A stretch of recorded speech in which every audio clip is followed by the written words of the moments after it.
Поради отсуство на второ обвинетиот Борче Ангелов од Битола, се одложи рочиштето од судскиот процес за случајот Пендиков.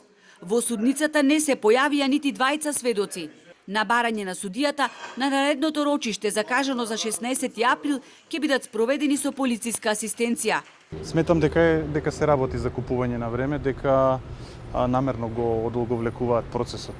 Уцно на рочиштето претходно беа известени дека ова рочиште ќе се одржи денес и во 12 часот, така што и законот, а и, како да кажам, нормалното расудување предпоставува дека се уредно известени и требаше да се појават денес.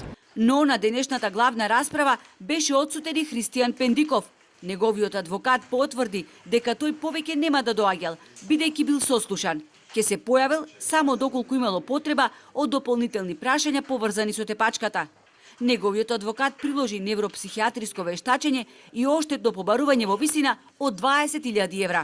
Има нешто што вака првично ми падна во очи по однос на психијатриското вештачење, кога невропсихијатар вештачи за физичката болка. Невропсихијатар може да вештачи само за душевната болка, а за физичка болка треба друг вид на специјалист да вештачи, така да ќе видиме во понатамошниот тек на постапката. Судскиот процес по низа одлагања почна пред една година. Се уште се изведуваат докази на обвинителството, а потоа со своји аргументи ќе настапи одбраната на двајцата обвинети, Илија Спасевски од Охрид и Борче Ангелов од Битола, кои се теретат за исто кривично дело, нанесување на тешка телесна повреда.